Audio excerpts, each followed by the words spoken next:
प्राचीन भारत के इतिहास में मौर्य साम्राज्य एक शक्तिशाली और विशाल साम्राज्य के रूप में उभरा। इस साम्राज्य के सबसे प्रसिद्ध शासक सम्राट अशोक थे, जिन्हें अशोक महान के नाम से भी जाना जाता है। अशोक का जन्म 500 ईसा पूर्व में पाटलिपुत्र में हुआ था, जो मौर्य साम्राज्य की राजधानी थी। उनके पिता सम्राट बिंदुसार और माता रानी धर्मा थी। बचपन से ही अशोक एक असाधारण योद्धा और कुशल प्रशासक के गुण प्रदर्शित करते थे। उनकी तेज बुद्धि और सैन्य कौशल ने उन्हें अपने भाइयों के बीच एक प्रबल दावेदार बना दिया था।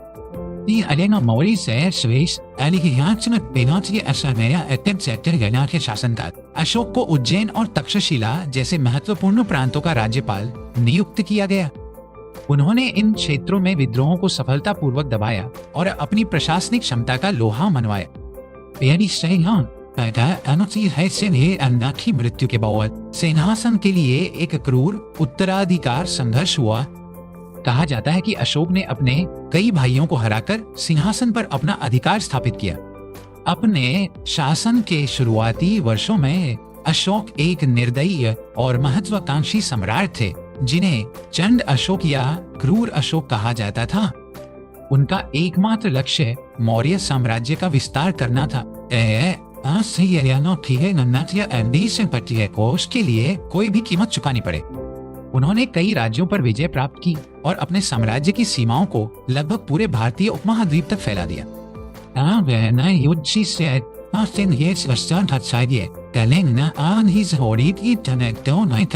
अभी भी मौर्य शासन से स्वतंत्र था। कलिंग एक समृद्ध और शक्तिशाली राज्य था, जिसकी अपनी सेना और समुद्री व्यापार पर नियंत्रण था। अशोक ने कलिंग को अपने अधीन करने का निश्चय किया और 300 ईसा पूर्व में एक विशाल सेना के साथ उस पर आक्रमण कर दिया। कलिंग के लोगों ने वीरतापूर्वक अपनी स्वतंत्रता की रक्षा की, लेकिन अशोक की विशाल सेना के सामने वे टिक नहीं सके। यह युद्ध भारतीय इतिहास के सबसे विनाशकारी युद्धों में से एक था। युद्ध के मैदान में लाखों सैनिक और नागरिक मारे गए, नदियां खून से लाल हो गई और पूरा क्षेत्र विनाश और मृत्यु के दृश्य से भर गया।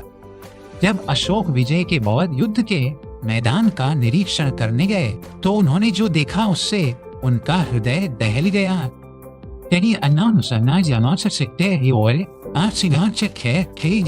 रोते हुए जिस मनान खत्सरी गिरान सोले अतैसे वे अतरेव सजना सरे और यह नए इस चिशिरिये आज से आता माइक और दाचा तो वाटा अलिहेड से बहसे। इस भयानक दृश्य ने अशोक के मन पर गहरा प्रभाव डाला। उन्हें अपनी विजय की निरर्थकता और हिंसा की भयावहता का एहसास हुआ। यह उनके जीवन का एक महत्वपूर्ण मोड़ था, एक परिवर्तन का क्षण। उन्होंने युद्ध और हिंसा का मार्ग हमेशा के लिए त्यागने का संकल्प लिया।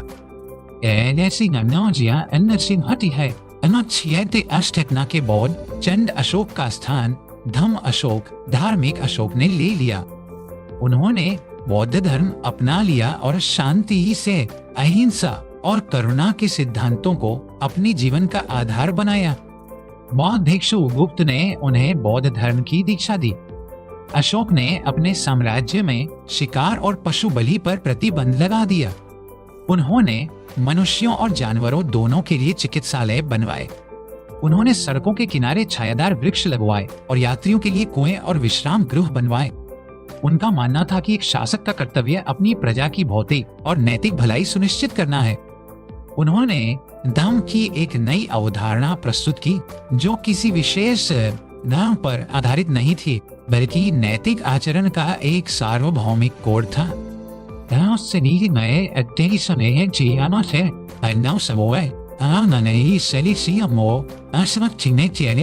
छोटों के प्रति प्रेम और सभी जीवित प्राणियों के प्रति दया शामिल थी। अपने धम्म के संदेश को फैलाने के लिए अशोक ने पूरे साम्राज्य में और विदेशों में भी स्तंभों और चट्टानों पर शिलालेख खुदवाए।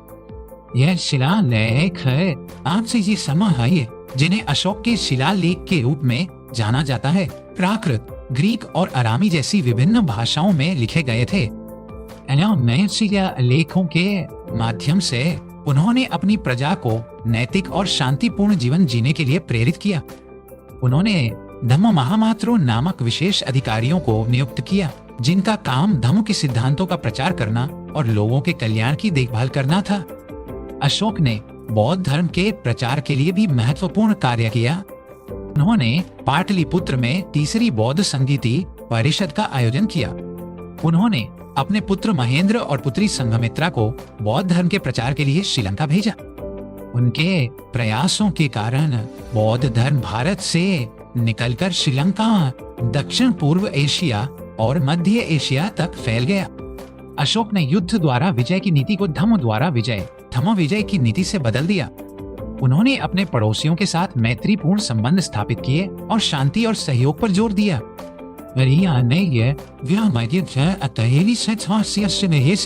जो पश्चिम में अफगानिस्तान से लेकर पूर्व में बांग्लादेश तक और उत्तर में हिमालय से लेकर दक्षिण में कर्नाटक तक फैला हुआ था। इतने विशाल साम्राज्य पर उन्होंने शांति और सद्भाव के साथ लगभग 700 वर्षों तक शासन किया। उन्होंने कला और वास्तुकला को भी संरक्षण दिया। प्रसिद्ध नाथ का सिंह तुर्मुख स्तंभ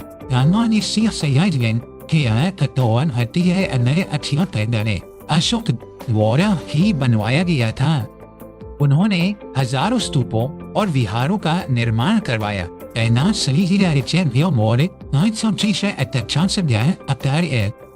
अशोक का शासनकाल मौर्य साम्राज्य का स्वर्ण युग माना जाता है।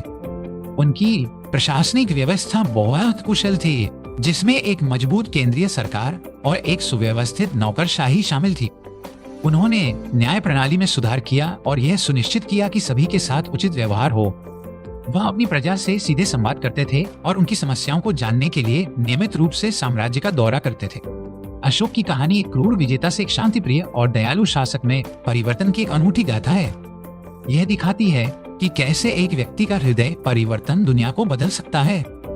उन्होंने साबित कर दिया कि सच्ची विजय शस्त्रों से नहीं, बल्कि दिलों को जीतने से होती है। अशोक की मृत्यु हो गई, लेकिन उनकी विरासत आज भी जीवो है। वे इतिहास के उन गिने चुने शासकों में से हैं जिन्होंने युद्ध की निरर्थकता को समझा और शांति को चुना।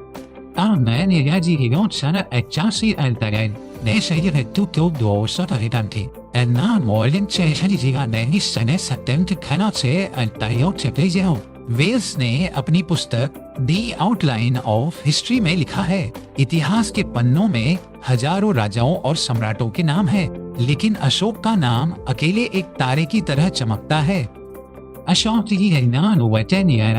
अशोक का धम्म चक्र, जिसे अशोक चक्र के नाम से जाना जाता है, आज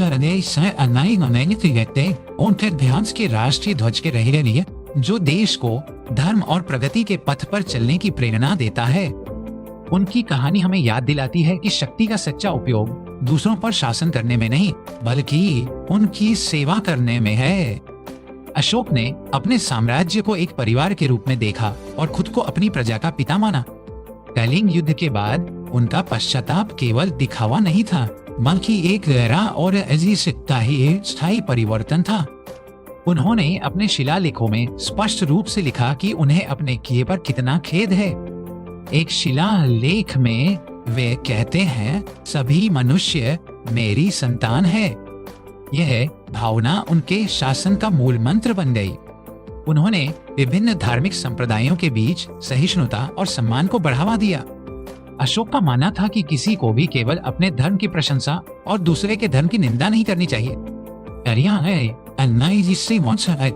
और सभी को एक दूसरे के धर्मों के मूल सिद्धांतों को समझने की कोशिश करनी चाहिए। यह धार्मिक सहिष्णुता का एक रेमाचावले उदाहरण था। से उस युग में उन्होंने सामाजिक कल्याण के कार्यों को बहुत महत्व दिया।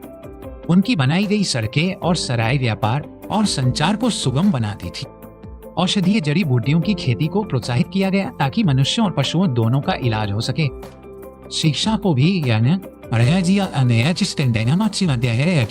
और तक्षशिला और नालंदा जैसे विश्वविद्यालय उनके संरक्षण में फले फूले।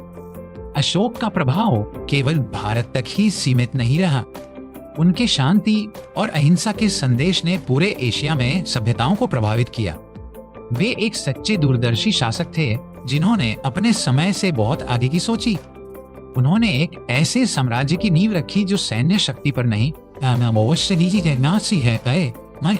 नैतिक सिद्धांतों पर आधारित था। हालांकि उनकी मृत्यु के बाद मौर्य साम्राज्य का पतन हो गया, लेकिन उनके विचार और आदर्श अमर हो गए। अशोक का जीवन इस बात का प्रमाण है कि सच्चा परिवर्तन संभव है। उन्होंने दिखाया कि एक व्यक्ति भी यदि चाहे तो इतिहास की धारा को मोड़ सकता है। उनकी विरासत हमें एक बेहतर और अधिक शांतिपूर्ण दुनिया बनाने के लिए प्रेरित करती है। अशोक की कहानी केवल राजाओं और युद्धों की कहानी नहीं है, बल्कि यह है करुणा और आत्म सुधार की कहानी है। यह हमें सिखाती है कि सबसे बड़ी लड़ाई बाहरी दुश्मनों से नहीं,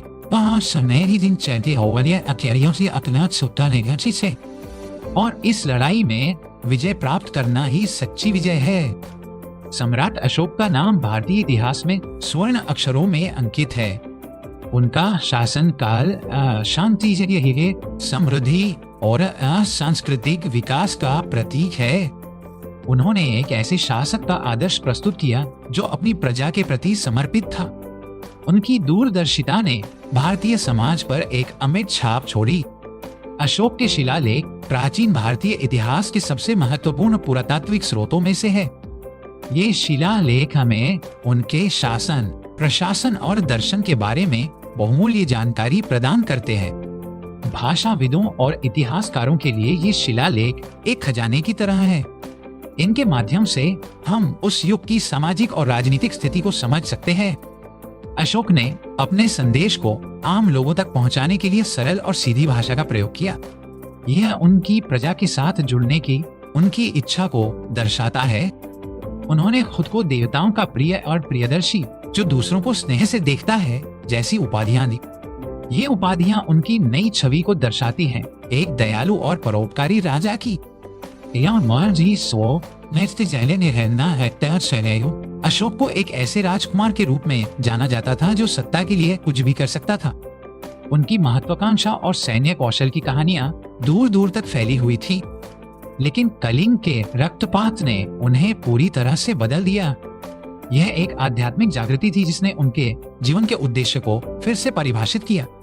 उन्होंने अपने शेष जीवन को पश्चाताप और लोक कल्याण में समर्पित कर दिया।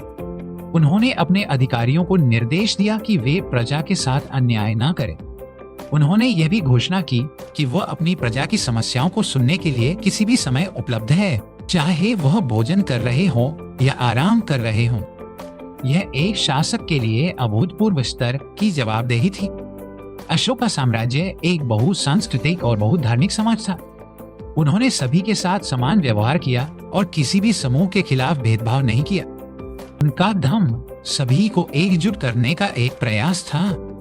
यह एक नैतिक ढांचा था जो विभिन्न विश्वासों के लोगों को एक साथ शांति से रहने में मदद कर सकता था। अशोक ने न केवल शांति का उपदेश दिया,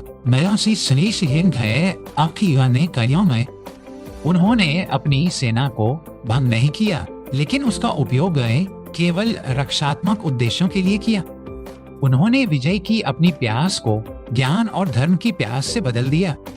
उनका जीवन हमें सिखाता है कि नेतृत्व केवल शक्ति और अधिकार के बारे में नहीं है, बल्कि यह जिम्मेदारी और सेवा के बारे में भी है। अशोक ने एक ऐसे साम्राज्य का निर्माण किया जो तलवार से नहीं,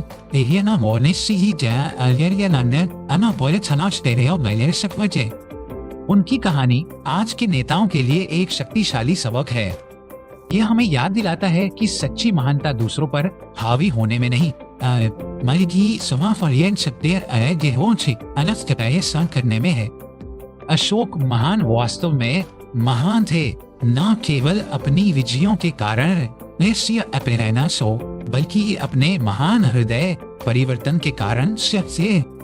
उन्होंने युद्ध के मैदान में विजय प्राप्त की, लेकिन उनकी असली जीत मानवता के क्षेत्र में थी। उनका प्रकाश आज भी लाखों लोगों को प्रेरित करता है। सम्राट अशोक की गाथा सदा अमर रहेगी, मौर्य वंश के संस्थापक चंद्रगुप्त मौर्य थे। कहीं और नए जी से और अनन्य देश से अशोक के दादा थे। चंद्रगुप्त ने आचार्य चाणक्य की सहायता से एक विशाल साम्राज्य की स्थापना की थी। बिंदुसार ने इस साम्राज्य को बनाए रखा, लेकिन अशोक ने इसे अपनी चरम सीमा तक पहुंचाया।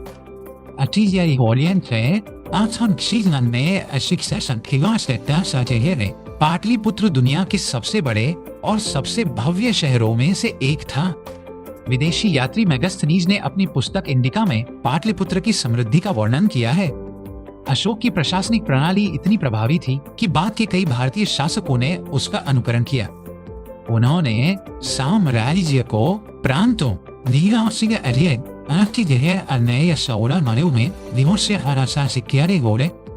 प्रत्येक स्तर पर कुशल अधिकारी नियुक्त किए गए थे। कर प्रणाली निष्पक्ष और व्यवस्थित थी।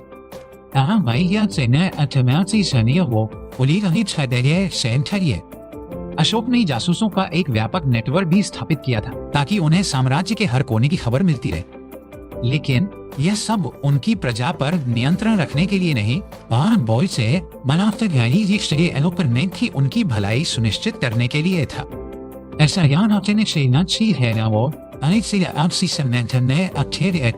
उन्होंने अपने शिलालेखों में घोषणा की कि अब वह भेरी घोष की जनांखान घोष धर्म की ध्वनि सुनेंगे। यह उनके परिवर्तन का एक शक्तिशाली प्रतीक था। अन्यों ने अपने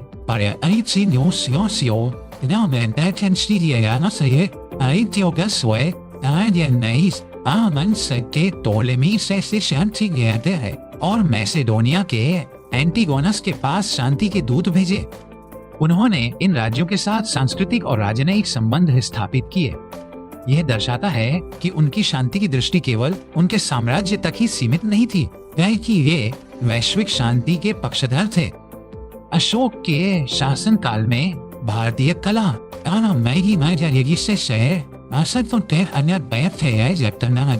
अपने शिखर पर पहुंची। पत्थर पर पॉलिश करने की तकनीक इतनी उन्नत थी कि आज भी अशोक स्तंभों की चमक बरकरार है।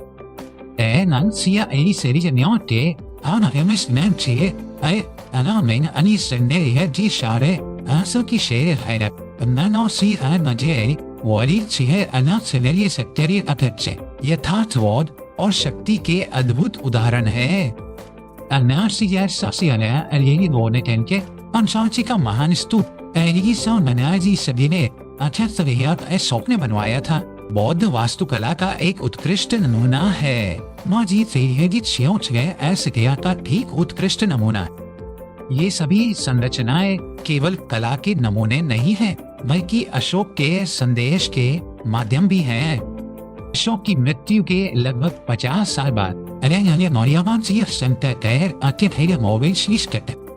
उनके उत्तराधिकारी उतने सक्षम नहीं थे और साम्राज्य धीरे धीरे बिखर गया। कुछ इतिहासकारों का मानना है कि अशोक की अहिंसक नीति ने साम्राज्य को सैन्य रूप से कमजोर कर दिया। हालांकि यह भी सच है कि कोई भी साम्राज्य हमेशा के लिए नहीं रहता। अशोक की असली विरासत उनका साम्राज्य नहीं, बल्कि उनके है। उन्होंने शासन कला को एक नैतिक आयाम दिया। उन्होंने दिखाया कि शासक एक ही समय में शक्तिशाली और दयालु हो सकता है। जवाहरलाल नेहरू ने अपनी पुस्तक भारत एक खोज में अशोक के बारे में विस्तार से लिखा है। नेहरू अशोक से बहुत प्रभावित थे और उन्हें भारत का सबसे महान शासक मानते थे। गांधी जी के अहिंसा के दर्शन में भी अशोक के विचारों की झलक मिलती है। अशोक की कहानी हमें सिखाती है कि पश्चाताप और आत्मसुधार किसी भी व्यक्ति को महान बना सकते हैं। उन्होंने अपनी सबसे बड़ी गलती को अपनी सबसे बड़ी ताकत में बदल दिया।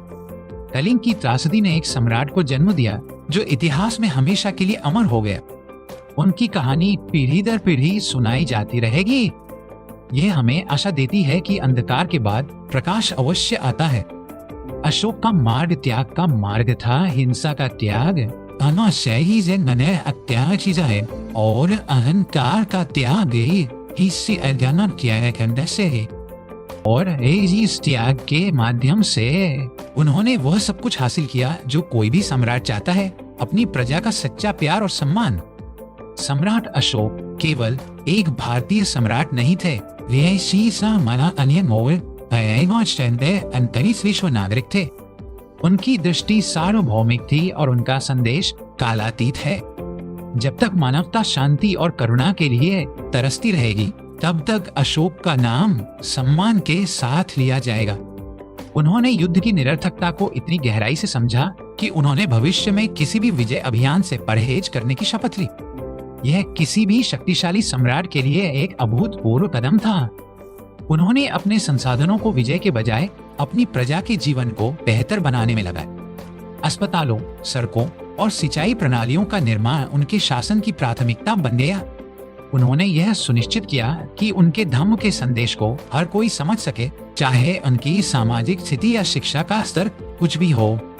शिलालेखों को प्रमुख व्यापार मार्गों और तीर्थ स्थलों पर स्थापित किया गया था।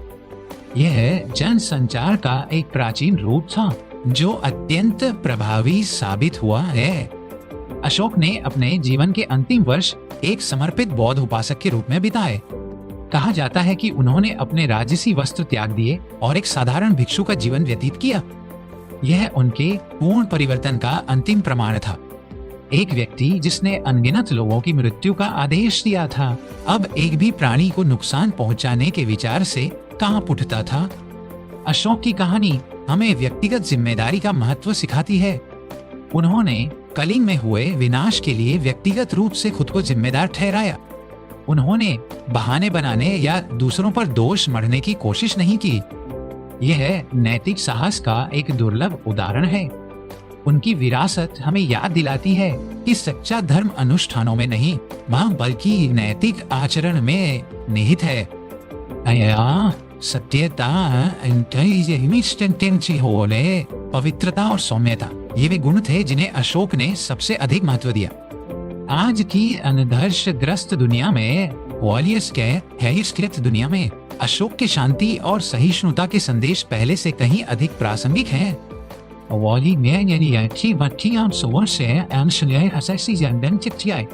प्रकाश स्तंभ की तरह है जो हमें एक बेहतर भविष्य की ओर मार्गदर्शन करते हैं। सम्राट अशोक का जीवन एक खुली किताब की तरह है। जीवन शरीर से आज से यह तक जोड़ सकता है। एक योद्धा से शांति के दूत तक की उनकी यात्रा वास्तव में प्रेरणादायक है।